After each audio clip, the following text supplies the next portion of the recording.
तो नमस्कार दोस्तों, स्वागत है आपका बीए स्टूडेंट क्लासेस चैनल पर। तो दोस्तों, यदि आप लोगों ने BA first year first semester में है और पॉलिटिकल साइंस ले रखा है, यदि आप लोगों ने पॉलिटिकल साइंस ले रखा है तो ऑलरेडी पिछले वीडियो में हमने पॉलिटिकल साइंस के सिलेबस के बारे में चर्चा कर लिया था कि पॉलिटिकल साइंस के सिलेबस में आप लोगों को क्या क्या पढ़ना है, क्या क्या नहीं पढ़ना है।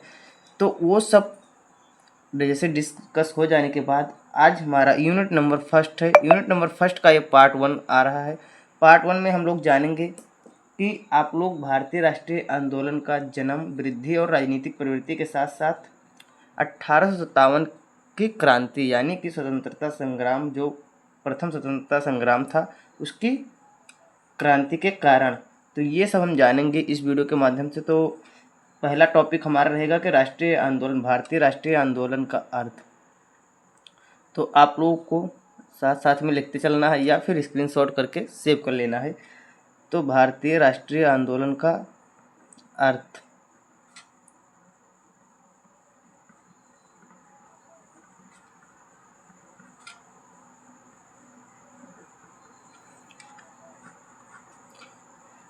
तो आप लोगों के मन में सबसे पहले ये डाउट आता होगा कि आखिर भारतीय राष्ट्रीय आंदोलन हम पढ़ते हैं तो भारतीय राष्ट्रीय आंदोलन का अर्थ क्या होता है। जैसे बहुत सारे लोग अगर पूछ लें कि भारतीय राष्ट्रीय आंदोलन का अर्थ क्या है, तो भारतीय राष्ट्रीय आंदोलन क्या है ये आप लोगों को पता होना चाहिए। तो सबसे पहले हम लोग जानेंगे कि भारतीय राष्ट्रीय आंदोलन है क्या। तो भारतीय राष्ट्रीय आंदोलन से पहले हम लोग ये जानेंगे कि राष्ट्रीय आंदोलन क्या होता है। तो राष्ट्रीय आंदोलन का जो शाब्दिक अर्थ होता है, आंदोलन तो आप लोगों को पता ही होगा। तो राष्ट्रीय आंदोलन का मतलब ये होता है कि राष्ट्र के हित के लिए या राष्ट्र के लिए किया गया जो आंदोलन है वही राष्ट्रीय आंदोलन कहलाता है। तो आप लोग इसको इस प्रकार से भी बोल सकते हैं कि जो किसी भी सत्ता के द्वारा या किसी भी जो गुलाम हैं, गुलाम करके रखे हैं, उनसे छुटकारा पाने के लिए किया गया संघर्ष ही आंदोलन कहलाता है। तो इस प्रकार से भी आप लोग एक अपना परिभाषा तैयार कर सकते हैं। तो सबसे पहले हम जानेंगे कि राष्ट्रीय आंदोलन क्या है। तो भारतीय को आप लोग साइड में कर दीजिए, हम लोग केवल राष्ट्रीय आंदोलन के बारे में पहले जानते हैं। तो आप लोग देख लेना है, साथ साथ में लिखते चलना है कि राष्ट्रीय आंदोलन का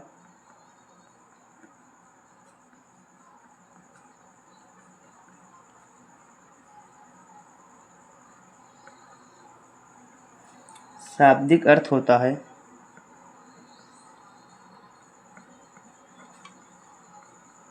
क्या होता है, जैसा कि मैंने आपको बताया कि राष्ट्र या राष्ट्र के लिए, राष्ट्र या राष्ट्र के लिए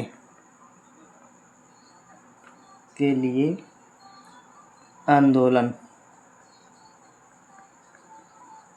तो ये क्या होता है, ये होता है राष्ट्रीय आंदोलन। इसके अथवा आप लोग क्या लिख सकते हो कि यह देशवासियों द्वारा या राष्ट्रीय लोगों द्वारा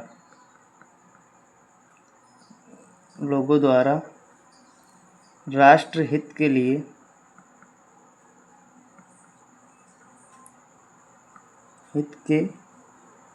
राष्ट्र हित के लिए किया गया आंदोलन है। ये क्या है, राष्ट्रहित के लिए किया गया आंदोलन है। अब इसके बाद आप लोगों का आता है कि इसका जो सटीक परिभाषा है, डेफिनेशन है, वो कैसे होगा। तो जो सटीक परिभाषा है वो है हमारे एक महोदय थे, ब्राइस। तो ब्राइस के अनुसार क्या है आप लोग देख सकते हैं एक बार।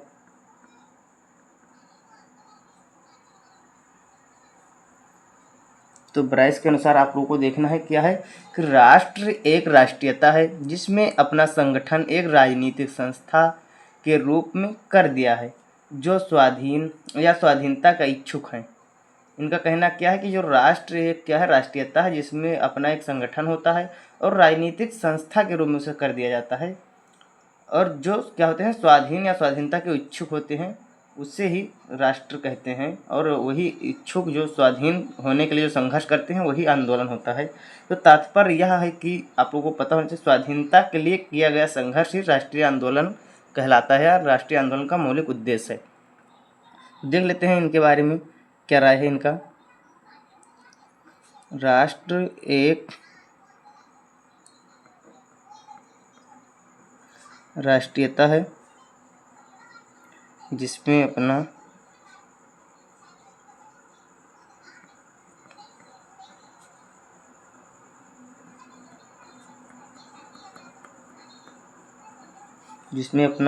क्या होता है, एक संगठन, क्या होता है, संगठन एक राजनीति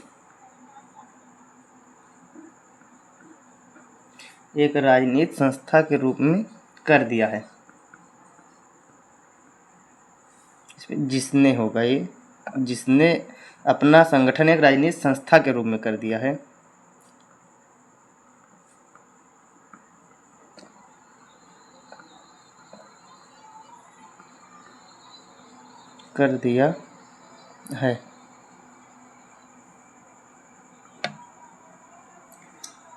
या फिर क्या कह सकते हैं आप, जो स्वाधीन या स्वाधीनता के इच्छुक हैं,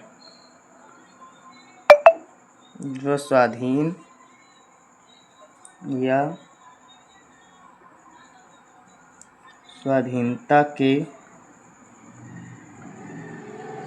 इच्छुक हैं। इसके साथ साथ अब आप लोगों को यहाँ पर क्या लिख देना है, अर्थात में आप लोगों को क्या लिखना है कि स्वाधीनता के लिए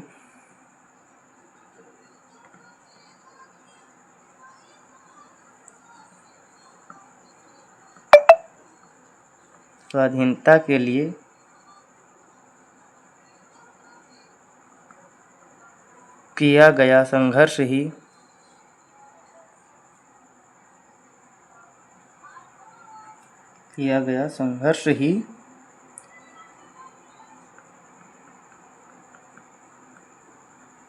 आंदोलन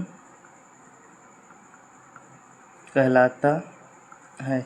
इस प्रकार से आप लोग सटीक एकदम डिफिनेशन लिख सकते हैं। तो सटीक डिफिनेशन लिख देते हैं तो आप लोगों को अच्छा खासा एकदम नंबर मिल जाएगा।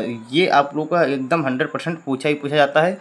मैं आप लोगों को नेक्स्ट वीक से मॉडल पेपर भी सॉल्व कराने शुरू कर दूंगा और इम्पोर्टेंट क्वेश्चन का भी वीडियो लाना शुरू कर दूंगा। तो तब तक के लिए आप लोग डे बाय डे रिवाइज करते चलें और आप लोगों का हो सकेगा तो 30 से 35 वीडियो में ये पूरा जो पॉलिटिकल साइंस है ख़त्म हो जाएगा। तो आप लोग बस अपने दोस्तों को शेयर कर दीजिए और जो भी दोस्त तैयारी कर रहे हैं यदि बीए की तो उन लोगों को ये ज़रूर भेज देना। और साथ साथ में ये एसएससी के लिए या और कॉम्पिटिटिव एग्ज़ाम के लिए भी आप इसे यूज कर सकते हैं। हाँ, थोड़ी सी हैंड राइटिंग के बारे में दोस्तों चिंता मत करना। हैंड राइटिंग थोड़ा बस ज़्यादा बेकार भी नहीं है, आप लोग को अच्छे खासे दिख भी रहे होगा। बस केवल थोड़ा सा जो लेटर बनाने का, अक्षर बनाने का ढंग है वो थोड़ा मेरा चेंज है। बाकी आप लोग अच्छे से देख सकते हैं, आप लोग पहचान भी सकते हैं अक्षर को, कौन सा अक्षर क्या लिखा है। तो इसके बारे में आप लोग टेंशन बिल्कुल ना लीजिए। अब हम लोग बात करते हैं यहाँ पर कि भारतीय राष्ट्रीय आंदोलन की विशेषताएँ क्या है। तो यहाँ पर भारतीय राष्ट्रीय आंदोलन की विशेषताएँ के बारे में हम चर्चा करेंगे कि क्या क्या विशेषताएँ थी।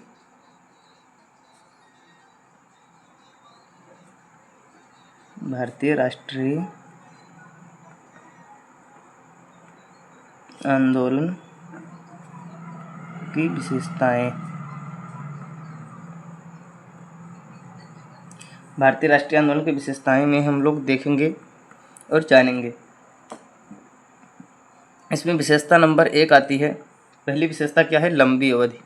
जो आप लोगों को पता होगा कि जो भारतीय राष्ट्रीय आंदोलन था वो एक लंबी अवधि तक चला था, यानी कि बहुत दिनों तक ये जो आंदोलन चला, काफ़ी दिनों तक, और इसमें बहुत ज़्यादा जान मान की हानि भी हुई, लेकिन वो अपने आप को आज़ाद नहीं करा पाए। उसके बाद शांतिपूर्ण तथा क्रांतिकारी।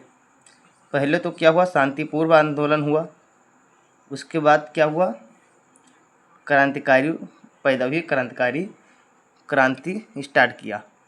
तो शांतिपूर्व और क्रांतिकारी भी एक विशेषता ये भी हो जाती है। अब हमारा तीसरी विशेषता क्या है? तीसरी विशेषता हमारी ये होती है कि संवैधानिक विकास हुआ। आंदोलन के चलते ही संवैधानिक विकास हुआ, क्योंकि 1897 से ही संविधान बनना शुरू हो गया था, संविधान का प्रस्ताव रखा गया था। तो ये आप लोग को पता होना चाहिए। अभी संविधान की प्रस्तावना जब हम लोग पढ़ेंगे तो उसमें आप लोग को पूरा बताएंगे कि संविधान कब से बनना शुरू हुआ और किन किन ने अपना प्रस्ताव रखा, किसके अंतर्गत ये पारित किया गया और किसके द्वारा ये जारी किया गया था जब इस लागू किया गया। तो ये पूरा आप लोग जानेंगे। फिर चौथा क्या? सामाजिक तथा आर्थिक आंदोलन। इसमें क्या था? सामाजिक और आर्थिक आंदोलन भी था। सामाजिक तथा आर्थिक आंदोलन। इसके साथ साथ इसमें समाज के लोग भी थे और इसमें आर्थिक स्थिति से लेकर भी आंदोलन किया गया और आर्थिक स्थिति भी बहुत गंभीर हो गई। इसके साथ साथ राष्ट्रीय आंदोलन का संदेहात्मक रूप हुआ। उसके फिर क्या हुआ? और एक विश्वव्यापी रूप भी हुआ। तो पांचवा क्या हुआ? राष्ट्रीय आंदोलन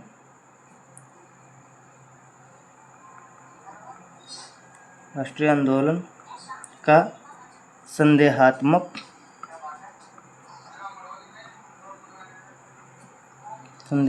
रूप। और छठा आप लोगों को क्या है? छठा है कि विश्वव्यापी रूप या विश्वव्यापी स्वरूप। विश्वव्यापी रूप। तो ये आप लोगों को यहाँ पर भारतीय राष्ट्रीय आंदोलन का अर्थ और इसकी विशेषताएं आप लोगों ने देखा। अब हम बात करते हैं 1857 की क्रांति के कारण क्या थे। वो क्रांति के कारण आप लोगों को मैं बताने जा रहा हूँ, तो आप लोग उसको ध्यान से देखना, और वो भी बहुत इंपॉर्टेंट है, ये भी बहुत पूछा जाता है। तो 1857 की क्रांति के बारे में हम देखते हैं कि क्रांति के कारण क्या हुआ। तो इसमें बहुत सारे कारण थे, आप लोगों को देखने को मिल जाएगा कि इसमें राजनीतिक कारण भी थे, जैसे कि हमारे राजाओं का क्या था? उनका आपसी झगड़ा, आपसी बैर, और बहुत सारा था। जो मुगल सम्राट थे उनका अनादर करना, राज्य विस्तार की नीति इसका कारण था। भारतीय भाषा एवं परंपरा पर आघात हुआ, तो ये भी एक बहुत बड़ा कारण था। उसके साथ साथ आर्थिक कारण, आप लोगों को पता ही होगा कि आर्थिक कारण इसमें बेहद अपना पूर्ण भूमिका निभाता है।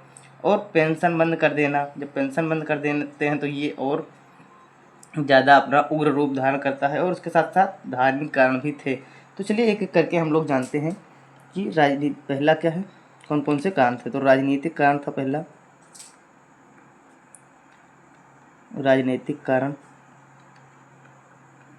राजनीतिक कारण में आप लोग लिख लेना: राज्य विस्तार नीति, नवाबों की राजकीय उपाधि, समाज, मुगल सम्राट का अनादर और पहले के राजाओं का आपसी बैर। ये सब आप लोग राजनीतिक कारण में लिख सकते हैं। आप लोग को दूसरा लिख लेना है, क्या लिख लेना है कि भारतीय भाषा, संस्कृति एवं परंपरा पर आघात। भारतीय भाषा, संस्कृति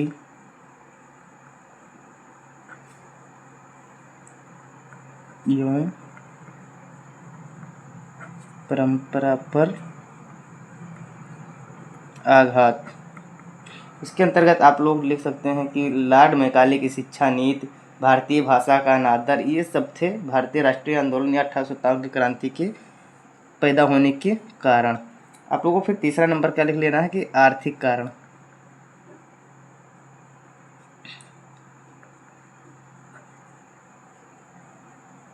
आर्थिक कारण में आप लोगों को यहाँ पर पता होगा कि जैसे अत्यधिक कर लगा दिया, अत्यधिक कर की वजह से सब लोग परेशान हो गए, साहूकारिता लागू हो गई। साहूकारिता के साथ साथ जो करघा होते थे, यानी कि जो छोटे लघु उद्योग या करघा जिसे बोलते हैं, वो जैसे कि हस्तशिल्प और सब बहुत कुछ थे, और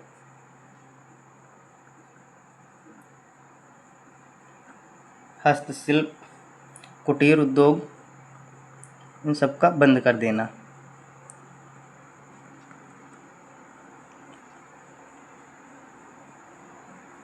कुटीर उद्योग बंद। तो ये था आर्थिक कारण। फिर था चौथा क्या था, पेंशन बंद कर देना। पेंशन बंद। पेंशन बंद में आप लोगों को पता होगा कि जैसे राजा और नवाबों का पेंशन बंद हो गया। 1852 में बाजीराव द्वितीय का दलक पुत्र, ये इसका मतलब उदाहरण है। और 80,000 पाउंड का नुकसान हुआ। ये सब आप लोगों ने पेंशन में आप लोगों को पढ़ देना है। फिर पांचवा क्या है, पांचवा है धार्मिक कारण। धार्मिक कारण में आप लोगों को पता होना ज़रूरी है कि धार्मिक कारण में बहुत सारे लोगों ने क्या किया कि छूट दे दिया कि अगर आप लोग दूसरा धर्म अपनाओगे तो ये आपको ये छूट मिलेगा, या फिर लोभ दिया जाने लगा, यानी कि आप लोगों को पैसे, सोने चांदी और सब कुछ दिया जाने लगा कि आप लोग अपना धर्म प्रवृत्ति कर लो, धर्म बदल दो। तो इस वजह से बहुत सारे कारण थे इससे, जो 1857 की क्रांति के जन्म के कारण थे। तो आई होप आप लोगों को ये वीडियो ज़रूर पसंद आया होगा, और वीडियो के साथ साथ आप लोगों ने यदि सिलेबस नहीं देखा तो सिलेबस जरूर देख लीजिए, और डे बाय डे आप लोगों को इसी टॉपिक पर आप लोगों को वीडियो मिलता रहेगा। तो चलिए मिलते हैं नेक्स्ट वीडियो में, तब तक के लिए जय हिंद जय भारत।